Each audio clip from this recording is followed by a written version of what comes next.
I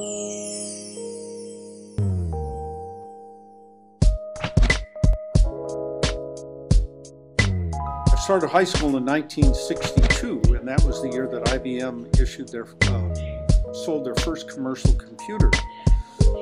Sometime during my high school career, one of my teachers told me that most of us would have jobs that hadn't been invented yet. And that is exactly what happened to me. Nobody thought that you could earn a living by programming a computer.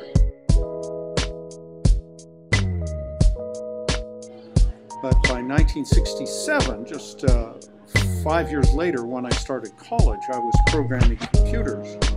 And you know, today, the graphing calculator that students carry around has more power, and more processing power, more memory, and is faster than the first commercial computer that I programmed on for Del Monte Food. That was in 1973. It was a computer made by Singer, the company who made sewing machines. And they bought a Freedom calculator, came out with a computer. It filled about half this room. And like I said, now your graphing calculator has more power and more memory. So there's been a tremendous amount of changes. One of the things, of course, that no one could ever anticipate was the internet. When I started in college, later in college, by 1971, we were using a way of networking universities and government laboratories on a thing called the ARPANET, which later became the internet.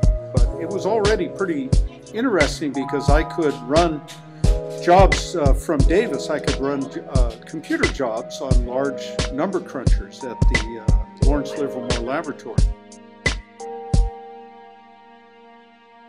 And we could exchange information. I could get articles on physics research from other institutions through this network. And of course, that later became the internet. So I've certainly seen a lot of big changes. Well, glued to the television when the World Trade Center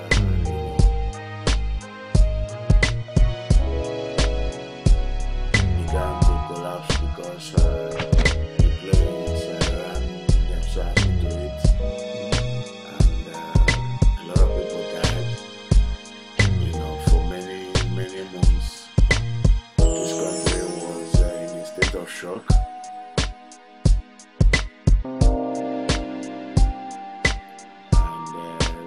That precipitated going to war at Afghanistan and Iraq. So it affected the economy because there was no contribution, there was no demand made on the civilian population to contribute to the war. Rather, the so-called leadership,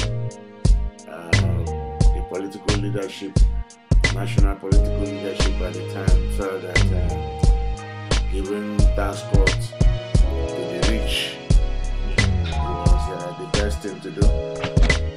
And now we know it wasn't the best thing to do. The so-called job creators weren't creating any jobs at the time, and there's no way you could, continue with that trickle down. If you give to the rich, it will trickle down to the poor. It didn't work. A lot of people lost their jobs, and added to the fact that there was no regulation in the financial sector. That caused a lot of problems in the real estate market that we are still suffering today.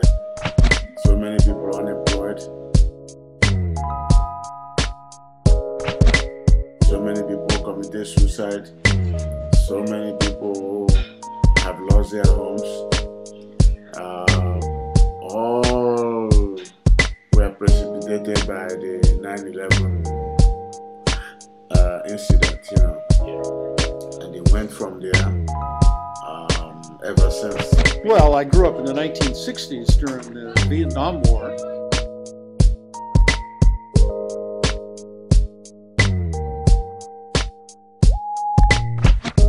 I was always a conservative. I remember that in 1964, when Goldwater ran against Lyndon Johnson, they were accusing Goldwater, a conservative, that he would get us into war, and they called him a warmonger and all these kinds of things. And the whole time, secretly during the election, President Lyndon Johnson was sending troops to Vietnam and bombing North Vietnam, all in secret. At the same time, accusing Goldwater of being the one who would get us into war, which of course Johnson later got us into the war. So the effect it had on my life directly was, of course, at the university. I decided not to go to UC Berkeley because of the anti-war protests. Berkeley was a really bad place to go to school, with the National Guard marching through the streets and shooting tear gas. So I went to UC Davis, where things were a lot quieter. It's very difficult to